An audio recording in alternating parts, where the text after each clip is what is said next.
The air shattered when his hand touched the cold glass on her neck. The sound of the hall, once a murmur of silks and secrets, dissolved into a dense silence heavy as a damp stone. She did not pull back. She felt the warmth of his fingers, an ancient heat that did not belong to that body, to that night. His eyes, two fragments of a starry night, did not see her. They saw through her, to a memory that bled between them.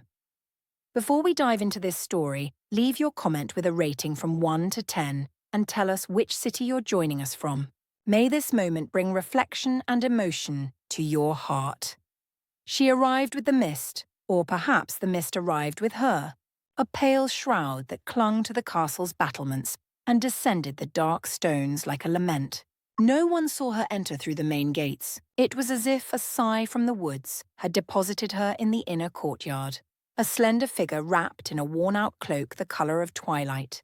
Her bare feet made no sound on the cold, uneven flagstones. Silence was her first skin, her oldest defence. The guards, men carved from granite and oaths, only found her there, standing under the arch of the bell tower, her eyes fixed on an invisible point in the grey sky. She carried no luggage, only the weight of a name that was not hers and a dark thread around her neck, from which hung a shard of opaque glass, milky as a blind eye. The steward, a woman with broad shoulders and a face that had forgotten how to smile, approached with the sound of keys jingling at her belt. That sound was the language of power in that place, a metallic punctuation for every order, every disdain.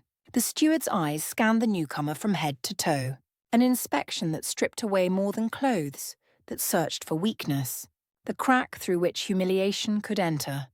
The girl, for she was little more than that, with a youthfulness hidden beneath the dust of the road and the weariness of her bones, did not lower her gaze. She just breathed, an almost imperceptible movement of her chest, as if tasting the air of that place, an air heavy with the smell of wet stone, burnt wax, and something else. Something like the perfume of flowers that bloom in darkness. The castle was a living, sleeping organism. Its basalt walls seemed to breathe, and the long corridors were arteries through which time flowed slow and thick. The tapestries, faded by centuries, depicted scenes of hunts and battles, but the faces of the kings and beasts were veiled by a layer of dust and melancholy. As if history itself were tired of remembering, they took her to the kitchens, an underworld of vapours and shadows, where the heat of the ovens fought against the dampness that trickled down the walls. The air was a suffocating mixture of grease, baking bread, and the acrid smell of rotting vegetables. There, her silence was met with sidelong glances and whispers that cut through the air like knives. She was an outsider, a loose piece in the precise and cruel machinery of the staff. Her vulnerability was a scent that attracted predators. The other servants, women with rough hands and hearts hardened by routine, watched her from a distance. They saw the way she moved, with a restrained grace that did not belong on that greasy floor. They saw the paleness of her skin, which the torchlight made almost translucent, and the dark hair that fell over her shoulders like a veil of night. She was different, and difference in that place was an offence. They gave her a cot in a forgotten corner of the communal dormitory, a cold space next to a barred window through which the wind entered, bringing with it the cry of the trees from the forbidden forest. The first night she did not sleep. She remained seated, her back against the cold wall, and listened to the castle's breathing. The creaking of wood, the dripping of water in some distant cistern, the howl of the wind that seemed to call out a name. Each sound was a needle weaving the tapestry of her fear. She felt the castle as a presence, a vast and solitary entity that had swallowed her. Her thoughts were not words, but sensations. The cold that crept up her spine was not just the temperature of the stone. It was the premonition of a gaze. The darkness of the room was not just the absence of light. It was the substance of a secret. She touched the glass fragment on her neck. It was cold, but beneath the cold there was a tiny, almost imaginary pulse, like the heart of a sleeping bird. It was the only thing she had left of a past that was more smoke than memory. In the days that followed, she learned the rhythm of the castle through work. She scrubbed the stone floors of the great halls until her knees bled, polished silver that would never be used, and changed candles whose flames seemed to consume oxygen and hope. She moved in silence, an efficient and invisible shadow, but she watched. She watched the ladies of the court who glided through the corridors like venomous swans, their silk dresses whispering promises and threats. Their laughter was sharp crystals, and their glances when they fell upon her were little deaths. One of them, Lady Isolde, with hair as red as fire and eyes the colour of ice, seemed to take a particular pleasure in her presence. Isolde would find her in the corridors and drop her fan, just so the girl would have to bend down and pick it up, a small theatre of power that unfolded under the satisfied gaze of her companions. The hand of Ilara, for in her mind she called herself Ilara, a name whispered by a voice she could no longer place, trembled slightly as she returned the object. The touch of the silk, Isolde's perfume, everything about her was an aggression. Ilara did not react, did not speak. Only her heart contracted, a small stone of ice in her chest. Her resistance was internal, a fortress of silence that no one could invade. But the tension accumulated in her body, in the hands that clenched until her nails marked her palms, in the breath held when a door suddenly opened, in the chill she felt in her bones even before the fire. The castle was shaping her, sharpening her sensitivity to the point of pain. She began to notice patterns that others ignored. The way the moonlight, entering through a certain window in the throne room, seemed to avoid the Lord's empty chair. The way the crows in the towers fell silent every day at dusk, as if waiting for something. The echo of footsteps that belonged to no one, and that sometimes followed her through the darkest corridors. And there was the scent, a scent that appeared without warning, overpowering the mould and wax. A smell of damp earth after rain, of ozone before a storm, and of something else, something masculine and ancient, like the forest itself. This scent made the air vibrate. In those moments, the pulse in her glass necklace grew stronger, a warm touch against her skin. It was a warning, a premonition. The first time she saw him, it was not a sight, but a sensation. She was in the Winter Garden, a place of decadent beauty where exotic plants were slowly dying in their glass houses. The air was heavy and sweet with the perfume of decay. She was cleaning the leaves of a giant fern when the air changed. The temperature dropped several degrees, and the scent of withered flowers was suddenly replaced by that smell of forest and storm. Her heart stumbled. Her breath caught in her throat. She did not turn around. She knew with a certainty that came from a place deeper than reason that he was there, behind her. The silence stretched, dense and charged. It was not the empty silence of absence, but the heavy silence of presence. She felt his gaze on her back like a physical weight. It was not a look of lust or curiosity. It was a look of recognition, a look that measured her, that weighed her, that seemed to know the texture of her soul. She remained motionless, her hand hovering over the fern leaf. Every fibre of her being screamed for her to run, but her feet were rooted to the ground. Fear was a wave of liquid ice that rose up her legs and settled in her stomach. But beneath the fear there was something else, a resonance, a strange and terrible sense of familiarity. The necklace on her neck was hot now, almost burning. The pulse was a frantic drum against her collarbone. Then, as suddenly as it began, the sensation was gone. The air returned to its normal temperature. The smell of dead flowers returned. She waited, counting the beats of her own heart, which echoed in her ears like a funeral bell. When she finally turned, there was no one there. The Winter Garden was empty, silent, plunged into its green and dusty agony. But on the glass of one of the greenhouses, fogged by someone's breath, was the print of a hand, a large hand with long fingers. The print began to slowly fade like a ghost saying goodbye. Ilara approached, her heart a panicked bird against her ribs. Hesitantly, she reached out and touched the cold glass where the print had been. For an instant, under her fingertips, she felt a residual warmth, an echo of a touch, and in that echo, a torrent of images that were not hers flooded her mind, a forest under a blood moon, the sound of an oath that made the earth tremble, the pain of glass shattering against skin. She recoiled, panting, her hand on her chest. What was that? Those memories did not belong to her. They were fragments of a life she had not lived. Yet the pain of those images was real. It was hers. From that day on, his presence became a constant in her perception. She did not see him, but she felt him. She felt him in the chill that ran through the corridors, in the sudden silence that fell over the courtyard, in the way the candle flames trembled when she passed certain places. He was watching her, and the court noticed too. The Lord's invisible attention on the silent servant did not go unnoticed. The cruelty of Lady Isolde and her followers became sharper, more desperate. The accidents became more frequent. A bucket of dirty water was tripped over and drenched her as she passed. A plate of food was knocked into her lap in the refectory, followed by stifled laughter. Each humiliation was public, calculated to reassert her place, to remind her that she was nothing. Ilara endured it all with the same facade of silence and resignation. But inside something was changing. The fortress of her silence began to show cracks. Anger, an emotion she barely knew, began to smoulder in her chest, a cold, slow fire.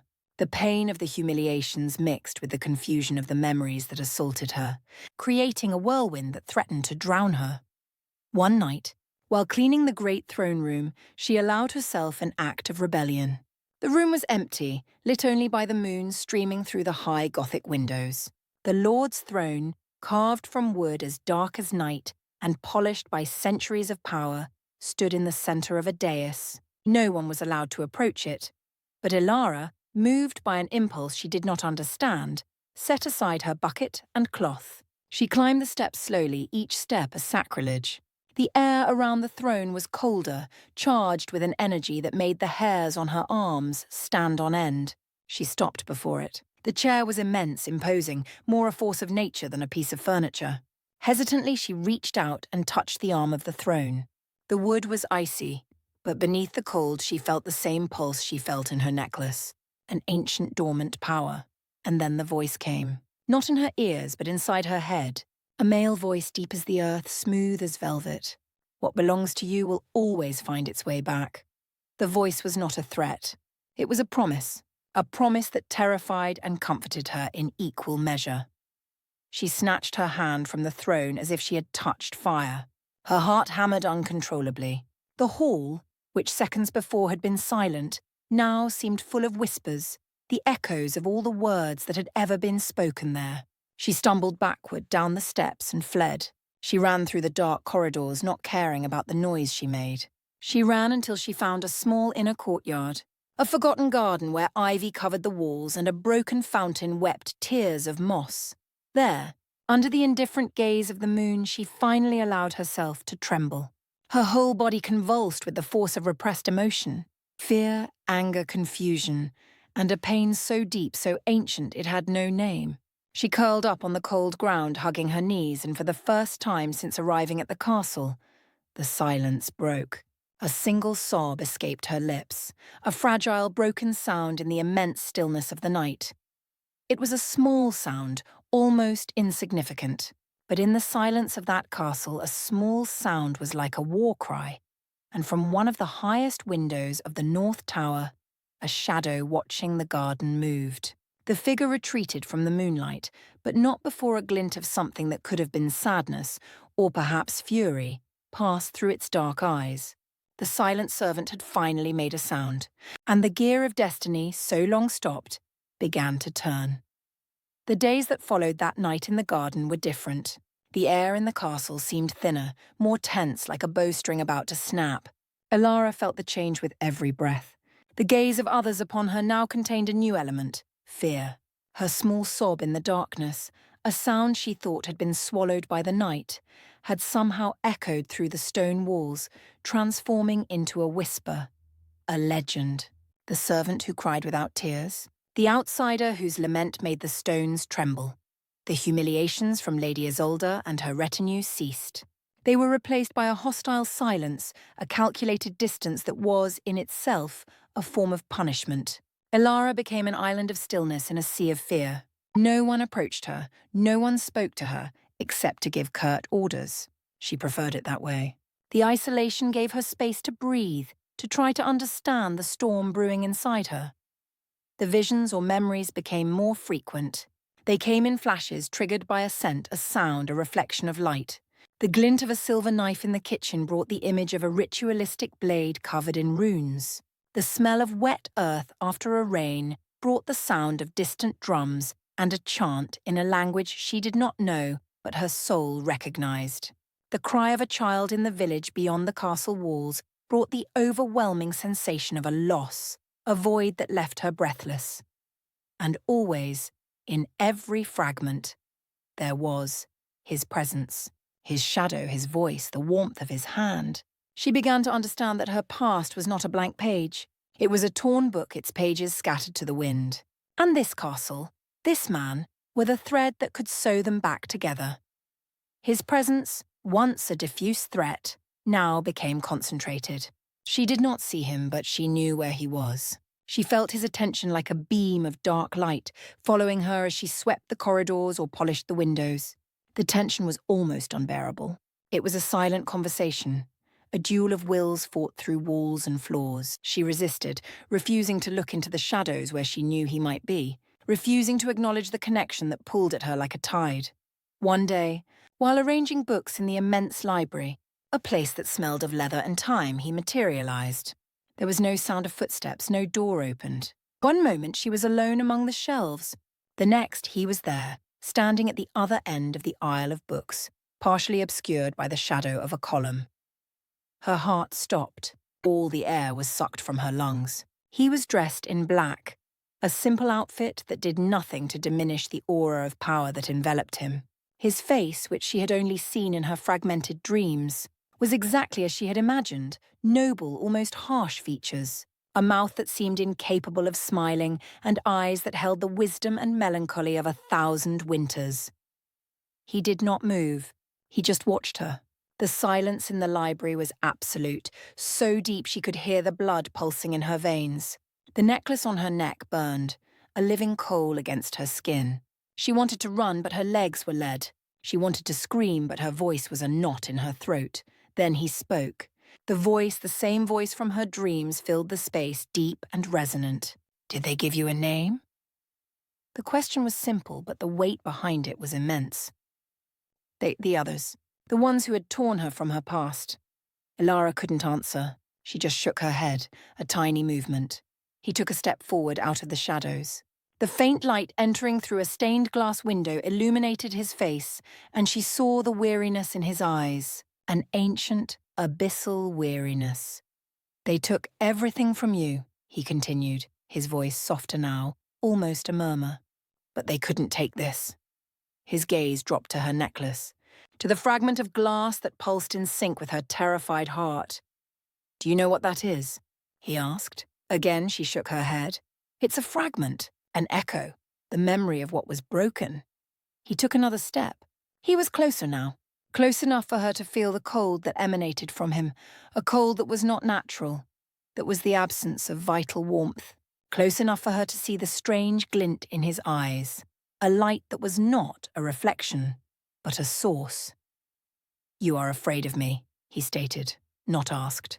His voice was devoid of emotion, a simple observation. Ilara gathered every ounce of her strength, every scrap of her silent resistance, and for the first time since she had arrived at the castle, her voice sounded in the air, fragile, but clear. "I don't know what to feel." The answer seemed to surprise him. A fleeting expression, something like respect, crossed his impassive face. He stopped. The distance between them was only a few feet, but it felt like an abyss filled with centuries of silence and pain. "Fear is a cage," he said. "They put you in it. But the door was never locked." He turned, not abruptly, but with a fluidity that was almost unreal. He walked toward the library exit, his dark figure moving like smoke. Before disappearing into the corridor, he stopped and looked at her over his shoulder. "Your name is Lyra," he said. "They stole it from you, but they couldn't erase it from the world." And then he was gone. The silence he left behind was different. It was no longer heavy, but empty. Lyra. The name resounded in her mind, strange and familiar at the same time. Lyra. She repeated it to herself, silently. The word had a taste, a texture. It was like finding a lost piece of herself. She looked at her own hands, which were trembling uncontrollably. That encounter had broken her and remade her in a matter of minutes. He had not threatened her. He had not touched her. But his presence, his words, had shaken the foundations of her world. Lyra.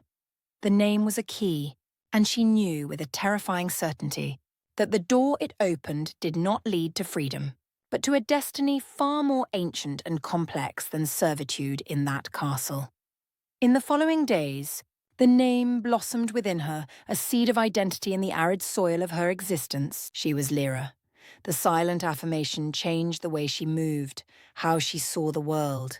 There was a new straightness in her posture, a new firmness in her gaze. She was no longer just the outsider, the servant. She was Lyra. And that small certainty was an armor. The court felt the change. Ilara's passivity had transformed into something they could not name. A calmness that was not submission but contained power. Lady Isolde, in particular, felt challenged by this new strength. Lyra's indifference was more irritating than any act of rebellion. Isolde needed to break that silence, needed to see the fear in her eyes again. The opportunity arose during a banquet, a rare occasion when the Lord would be present. The great hall was adorned with velvet tapestries and silver candelabras. The air vibrated with the music of minstrels and the buzz of conversations. Lyra, like the other servants, moved on the edges of the celebration, serving wine and refilling plates, a shadow amidst the splendor. She avoided looking at the throne where he sat. His presence was a gravitational force that pulled her, and it took all her effort not to be drawn in. She felt his gaze on her, constant, heavy. He did not speak to anyone, did not eat, did not drink. He just watched, an island of silence and power in the midst of the revelry. Lady Isolde, seated near the dais in a wine-coloured dress and jewels that sparkled like ice, waited for the right moment. When Lyra approached to fill her goblet, Isolde turned suddenly, accidentally knocking over the full cup. The red wine splashed, staining the stone floor and the immaculate dress of a nearby lady. But some of the wine hit Lyra's bare foot, cold and sticky. The hall fell silent, the music stopped. All eyes turned to the scene. It was a small drama, but everyone understood its meaning. "You clumsy oaf!" Isolde's voice cut through the air, full of contempt. "Look what you've done! This dress costs more than your useless life will ever be worth." Lyra stood motionless. She felt the heat of humiliation rise to her face. She felt hundreds of eyes on her, judging, condemning. She was supposed to bow, to apologize, to clean up the mess. It was what was expected of her. But the name inside her, Lyra, refused to bow. She raised her head slowly and looked directly at Lady Isolde. Her gaze was not one of anger or fear. It was an empty gaze, a mirror that reflected Isolde's own ugliness back at her. For a moment Isolde faltered, disconcerted by this unexpected reaction. But then her anger redoubled. "What are you waiting for? Kneel and clean this with your filthy hands," she ordered, her voice shrill. Lyra did not move. Time seemed to stretch. The silence in the hall was so deep you could hear the crackling of the candles. And then, from the throne, his voice sounded, calm but laden with an authority that made the air tremble. "Enough!" A single word. But it was enough. Lady Isolde froze, her face pale with shock and fear. All the nobles shrank in their seats. The word had not been loud, but it had resonated in the bones of everyone present. He rose from the throne. The movement was slow, deliberate, and every inch of his ascent seemed to increase the weight of the atmosphere. He descended the steps, his footsteps silent on the stone. The entire hall held its breath. He did not look at Isolde. He did not look at the nobles. His eyes were fixed on Lyra. He walked to her, stopping just a step away. Lyra's world shrank to his figure, to the intensity of his gaze. She could see the small lines around his eyes, the way the candlelight danced in his dark irises. He extended his hand, not to her but to the empty goblet Isolde still held. With a smooth movement, he took it from the noblewoman's trembling hand. Isolde let out a small sound, a sob of terror. He then turned to Lyra. Without a word, he knelt. The lord of the castle, the mythical being feared by all, knelt at the feet of a servant. A collective gasp went through the hall, a sound of disbelief and horror. He took the hem of his own tunic, a rich black fabric, and, with torturous slowness, wiped the wine from Lyra's bare foot. The touch of the fabric, the gesture of submission, the public humiliation of Lady Isolde, it was all so shocking, so impossible that Lyra's brain refused to process it. She stared at the top of his head, at his dark hair, and all she could feel was the heat of her own blood roaring in her ears. When he finished, he stood up. Still holding the goblet, he turned to the court. His eyes, once calm, now burned with a cold fire. "Let this be a lesson," he said, his voice low but sharp as glass. "In this house, dignity has no price, and cruelty has one."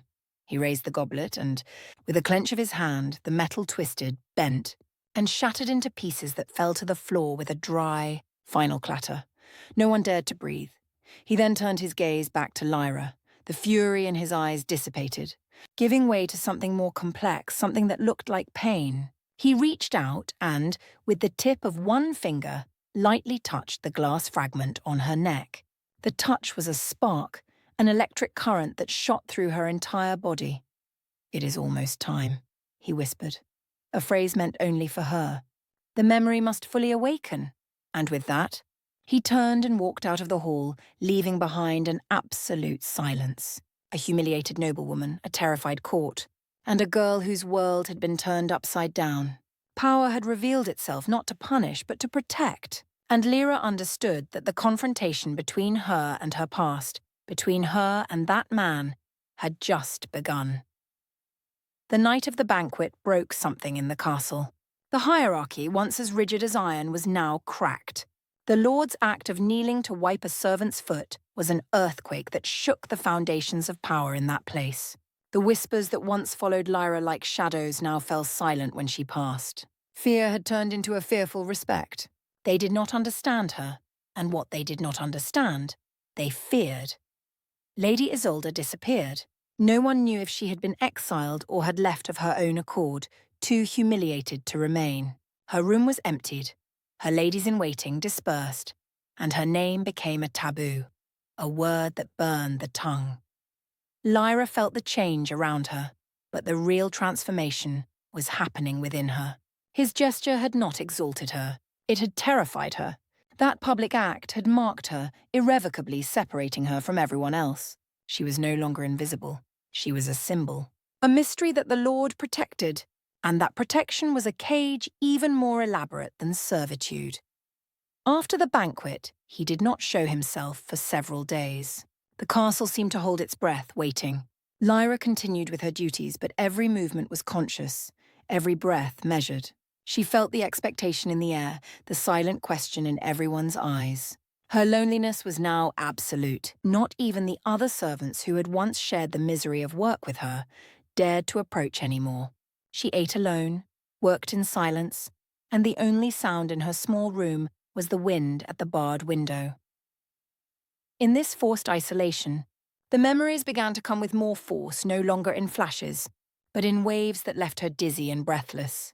They were fragments of a life that seemed to have been lived by someone else. A house near a dark forest, the smell of herbs drying from the ceiling, a woman's hand, warm and calloused, holding hers, and a man's voice, his voice reading stories of stars and shadows. The images were sweet and painful. They were a home she didn't know she had lost. One night, unable to sleep, she got up. The castle was plunged into the deep silence of early morning. Moved by an impulse she did not understand, she left her room and began to walk. Her bare feet took her through familiar corridors, but at this time of night, everything seemed different, strange. The shadows were longer, the echoes sharper. She had no destination. She just followed a pull, an invisible thread that drew her to the heart of the castle. The thread led her to a wing she had never explored, an old and dusty part of the castle that was said to be abandoned. The doors were of solid oak, and the air was heavy with the smell of time. She stopped before one particular door. There was nothing to distinguish it from the others, but she felt it. She felt the resonance. The same pulse from her necklace, from the throne, came from within that room. The door was not locked. It creaked open, a sound that echoed through the silent corridor like a protest. The room was dark, but as her eyes adjusted, she saw that it was not abandoned. It was a study or an observatory. Celestial maps covered the walls, showing constellations she had never seen. Old books were stacked on the floor, and in the center of the room, a huge brass telescope pointed toward a domed window that opened to the night sky. And he was there, sitting in a chair near the window, looking at the stars. He did not seem surprised to see her. It was as if he had been waiting for her. "I wondered how long it would take you to find this place," he said, his voice calm, without turning around. Lyra stood in the doorway, her heart pounding. The smell of ozone and forest was stronger here, mixed with the scent of old paper. "This place," she began, her voice a whisper. "I know it." "Yes," he said. "You knew it. We spent many nights here, you and I. I taught you the names of the stars. You called them the moon's tears." The image flooded her mind with overwhelming clarity. She, a small child in his arms pointing to the sky with a tiny finger, his voice soft explaining the myths of the constellations, the warmth of his embrace, the feeling of safety. The pain of the memory was so intense that she had to lean against the doorframe. "Who are you?" she asked, the question that had been burning inside her from the beginning. He finally turned. In the silvery moonlight, his face seemed carved from sadness. "I am your guardian, your protector, and your curse." He stood up and walked toward her. This time she felt no fear, only a deep, inexplicable melancholy. "Our lives have been intertwined for longer than human memory can record," he said. "Your bloodline carries an ancient light, a magic the world has forgotten, and my bloodline. My bloodline was cursed to protect that light, and to yearn for it."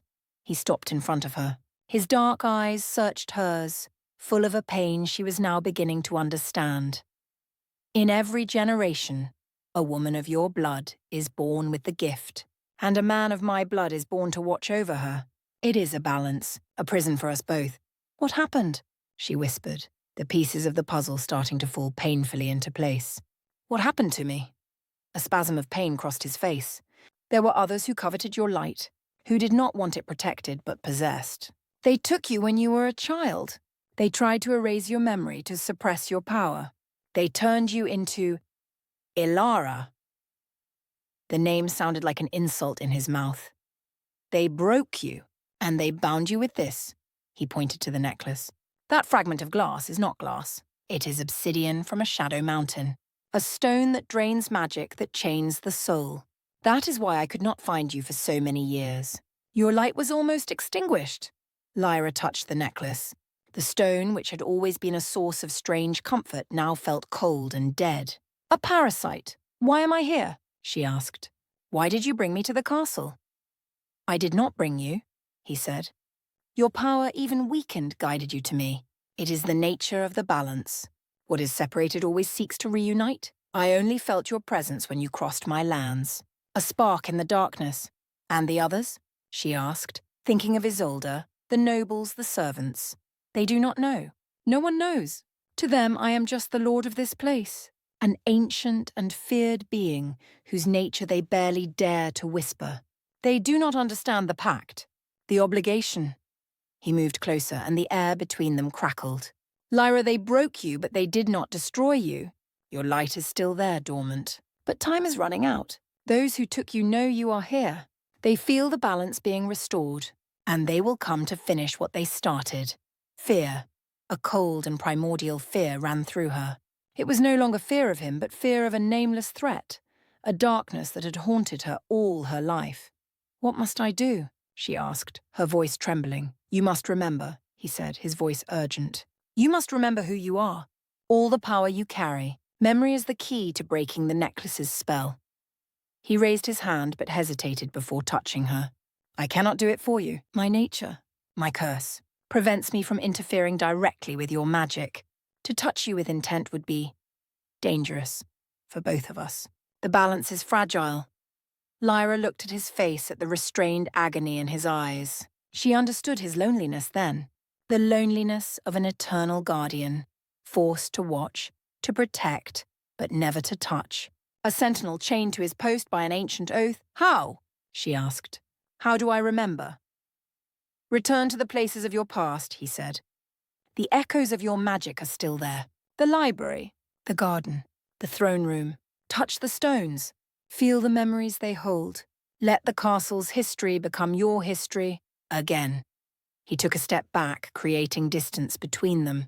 The pain of that small movement was almost physical. "Go now, before the sun rises. It is not safe for you to be seen here." Lyra hesitated. There were 1,000 other questions she wanted to ask, but she saw the urgency in his eyes, the tension in his posture. She nodded. As she turned to leave, his voice stopped her. "Lyra." She looked back. "Be careful," he said. And for the first time, the mask of control on his face broke, revealing a glimpse of pure, desperate dread. "They are not like me. They have no honor. They have nothing to lose." She left the observatory and closed the door, her heart an anvil in her chest. The dark corridor no longer seemed threatening. The castle was no longer a prison. It was her past, her heritage, and her only hope. In the following days, Lyra followed his advice. She revisited every corner of the castle, but this time with intention. She touched the cold walls of the corridors and closed her eyes, searching for the echoes of the past. She sat in the winter garden and breathed in the smell of life and death, trying to hear the whispers of the plants. She spent hours in the library, flipping through old books, hoping the words would awaken something within her. Small fragments returned, the feeling of her own laughter echoing in the great hall, the taste of a wild berry picked in the woods, the melody of a lullaby sung by a woman's soft voice. They were pieces of a mosaic, beautiful and incomplete. But the necklace was still there, a cold weight on her neck, a damper on her soul. The full memory, the full power was still out of her reach.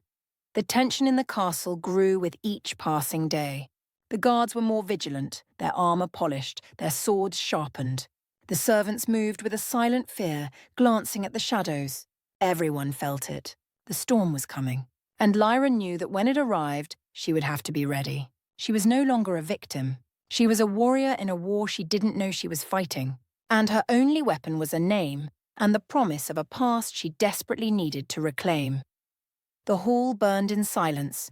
The candles, arranged in a circle around the throne, exuded a thick perfume of myrrh and ancient wax. The air trembled under the weight of memory and imminent fire. On the black stones of the floor, the echo of a rune, drawn with salt and ash, glowed with a pale light. In its centre stood Lyra. The servant's veil was gone. She wore a simple dress the colour of the sky before dawn, but her posture was that of a queen. Motionless, she faced the man everyone called the Lord. The night of confrontation had arrived, not with the sound of armies, but with a silence that seeped into the castle like poison. The enemies, those who had stolen her from her life, had not come with swords, but with words. An emissary had arrived at dusk, a man with a smooth face and serpent's eyes, bearing a message for the Lord. A demand. The return of what belonged to them. The property that had fled. The Lord's response had been to summon the court. He did not hide. He did not negotiate. He turned the challenge into a stage. Now the hall was full. The nobles, the ladies, the servants, all were gathered, forced witnesses to a drama whose script they did not understand. The emissary and his acolytes, men and women with cruel smiles and empty eyes, stood on one side, the personification of arrogance. The castle's court, pale and frightened, on the other. And in the middle, in the sacred space of the rune, were Lyra and her guardian. He was not sitting on the throne. He stood beside her not as a sovereign, but as a soldier. His presence altered the rhythm of time, and even the candelabras seemed to hesitate to fully illuminate him. His eyes were not on the emissary. They were fixed on Lyra, measuring her strength, her resolution. "The girl belongs to us by right of conquest," the emissary said, his voice unctuous and full of contempt. "Her magic is ours. She is an instrument, nothing more. Hand her over and your domain will remain intact." The Lord did not answer. His attention was on Lyra. She felt his gaze like a physical touch, a reinforcement. The weeks of inner searching had strengthened her. The memories were still fragmented, but the certainty of who she was, the essence of her being, was more solid. The fear was still there, a knot of ice in her stomach, but now it was wrapped in something new. Fury. A cold, clear fury like crystal. "She has no voice in this matter," the emissary continued, delighting in the Lord's silence. "Her will was broken long ago. The necklace she wears ensures her obedience." At the mention of the necklace, the Lord finally moved. His eyes, dark as wells, fixed on the emissary. The temperature in the hall dropped. No servant breathed. "You speak of things you do not understand," he said, his voice a contained thunder. "You speak of chains, but all I see is the key to your own destruction." He then turned to Lyra. The intensity of his gaze was overwhelming. A mixture of pain, pride, and a desperate urgency. "Lyra," he said, his voice softer, meant only for her, but echoing in the absolute silence. "Remember?" And that's when it happened. His word, charged with the force of millennia of oaths, was the spark. The fragmented memories in her mind collided. Her mother's laughter, the smell of herbs, his voice reading about the stars, the pain of separation, the cold of loneliness, the touch of glass on her skin. It all merged into a single, blinding explosion of inner light. The pain was excruciating. It was the pain of a soul remaking itself, of spiritual bones realigning. She let out a cry, not of fear but of liberation, a sound that made the candle flames dance and the window panes tremble. Her knees gave way, but before she could fall, he was there, holding her arm. His touch, once forbidden, was now necessary. It was not a touch of possession, but of support, an anchor in the storm of her rediscovery. When she raised her head, her eyes had changed. The uncertainty was gone, replaced by an ancient wisdom, a strength that was as much hers as it was of all the women of her lineage before her. She looked at the emissary, and for the first time he took a step back, the arrogant smile frozen on his face. "My name," she said, her voice resonating with a power she did not know she possessed, "is Lyra, and my will was never yours to break." She brought her hand to her neck. The obsidian necklace, which had once felt like a part of her, was now a foreign object, cold and repulsive. Her fingers closed around the stone. The emissary laughed, a nervous, shrill sound. "Fool, you cannot remove it. The spell is absolute. It feeds on your own magic. The stronger you become, the tighter it holds you." Lyra looked at the Lord. In his eyes she saw not an order but permission, the confirmation that the power was hers and always had been. She smiled, a small, sad smile, the first true smile her lips had formed in years. "You are wrong," she said to the emissary. "It doesn't feed on my magic. It feeds on my fear." And with a quick, decisive pull, she tore off the necklace. The skin on her neck tore and a trickle of blood ran down, dark against the paleness of her skin. The necklace did not break. It disintegrated. It turned into black dust in the air, a dust that hissed and dissolved before it touched the ground. The moment the necklace vanished, the real change happened. A light soft and silvery as moonlight erupted from within her. It was not a blinding or aggressive light, but a calm, overwhelming presence. The air in the hall became warm, sweet, filled with the scent of blooming earth. The candle flames straightened, burning high and steady. The rune on the floor glowed brightly for a moment and then disappeared. Its purpose fulfilled, the nobles and servants fell to their knees, not out of fear, but out of a primal instinct of reverence before something sacred and pure. The emissary and his followers recoiled, shielding their eyes, their faces contorted in pain and disbelief. The light did not burn them, but its purity was a poison to their dark souls. The Lord did not kneel. He remained standing beside her, looking at her with an expression of awe and deep sadness. Her light bathed him, and for the first time, she could truly see him. She saw the curse that ran in his veins, a darkness that constantly fought against the honor of his oath. She saw the centuries of loneliness, the burden of being an immortal guardian. Her light did not hurt him, but it illuminated his pain, making it visible. "Impossible," the emissary stammered. Lyra turned her attention to him, her eyes, now glowing with the same silvery light that emanated from her body, fixed on him. "Leave," she said, her voice calm, but with the weight of a mountain. "Leave this place and never return. Your lineage has no more power here. The debt is paid." The emissary, defeated and humiliated, looked at the Lord, expecting a final show of power, a punishment. But the Lord remained silent, letting Lyra's authority fill the hall. It was her world now. With a cry of anger and frustration, the emissary turned and fled, his acolytes following him like rats. The hall fell silent again.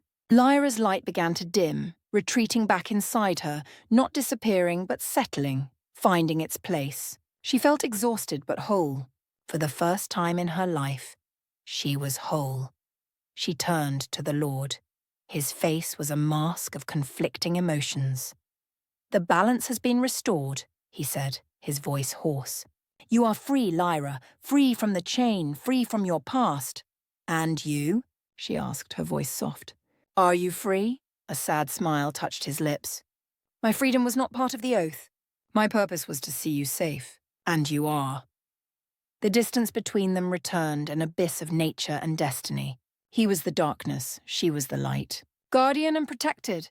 Prisoner and freedom. He took a step back, his body blending into the shadows that her light had momentarily pushed away. What will you do now? He asked. Lyra looked at the kneeling court, at the castle walls that now held her most painful and most precious memories. This is no longer my place, she said. My home was taken from me. I need to find a new place to build. He nodded, an expression of understanding and loss on his face. The world is large, Lyra, and now it is open to you. She walked toward him, stopping a step away. The air between them vibrated with all that could not be said, with the touch that could not be given. Thank you, she whispered, for waiting for me.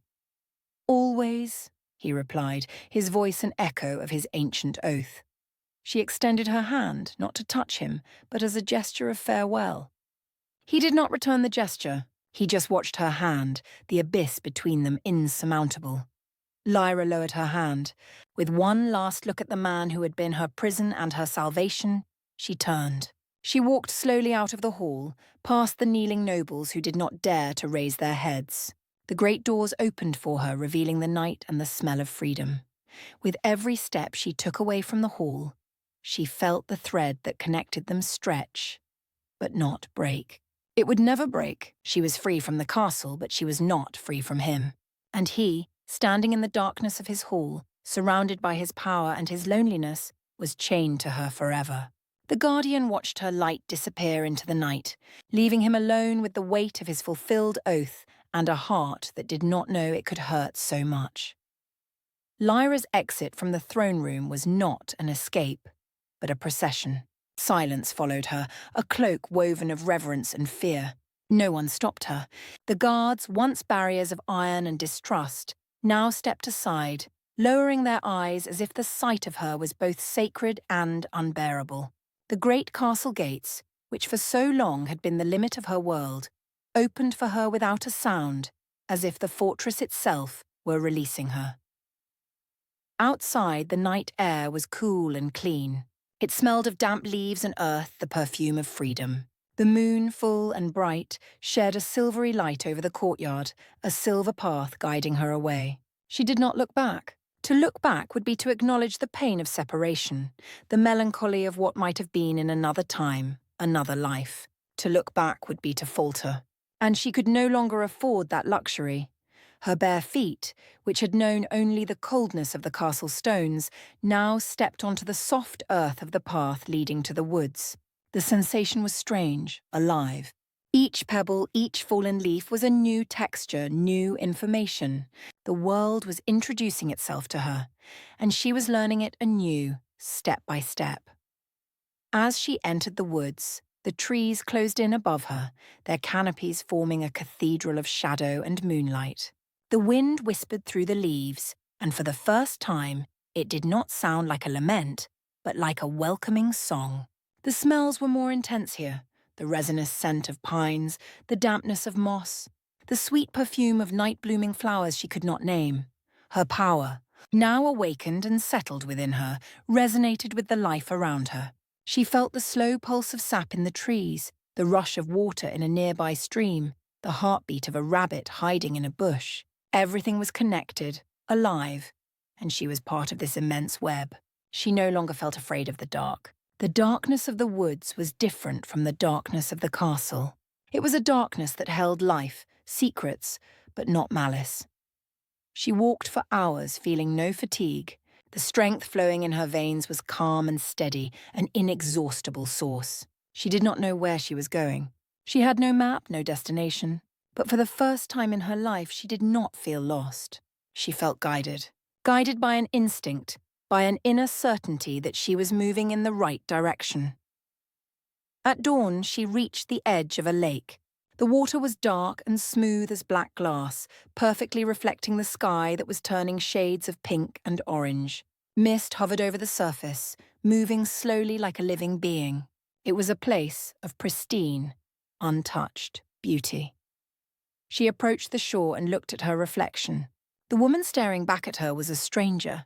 The face was the same, but the eyes were different. They held the light of stars, the depth of time, the sadness of wisdom. There was a thin red scar on her neck where the necklace had been. A mark. A reminder of the price of her freedom. She touched the mark. It didn't hurt. It was just a part of her now. A part of the story written on her skin. She knelt and dipped her hands into the lake's cold water.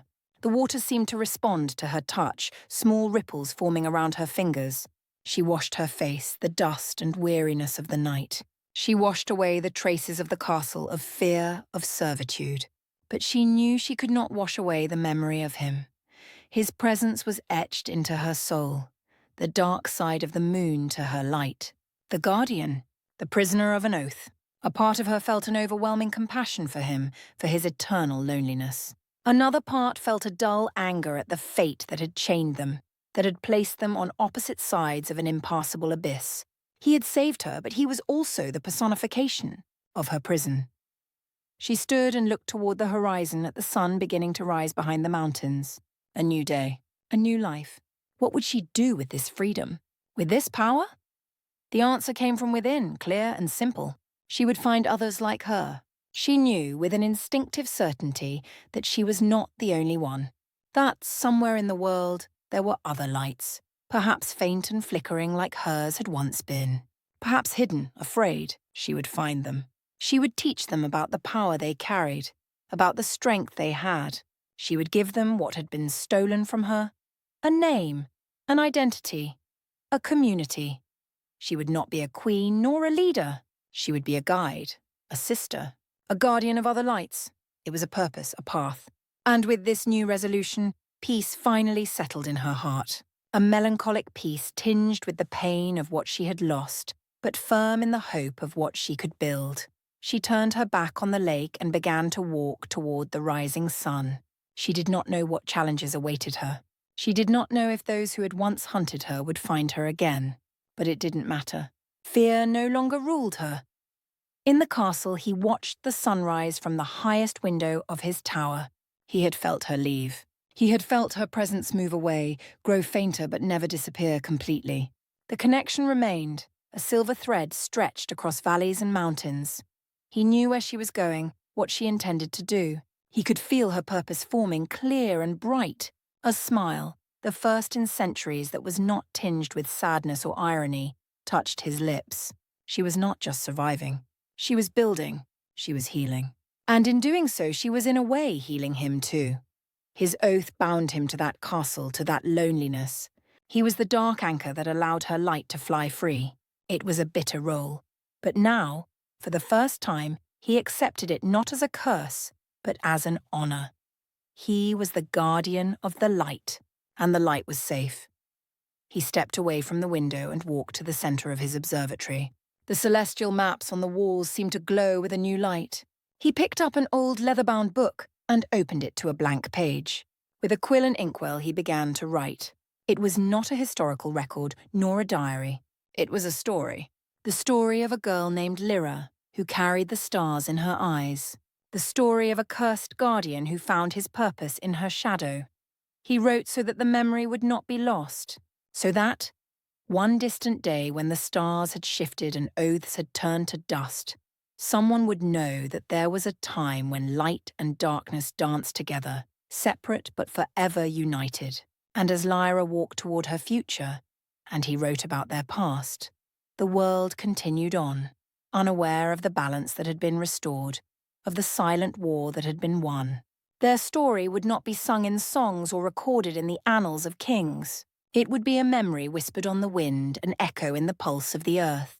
A story of power and sacrifice, sweet and bitter, like the first ray of sun after the longest night. If this story found a mirror in your soul, leave your comment and share. Sometimes what hurts us is what makes us most human.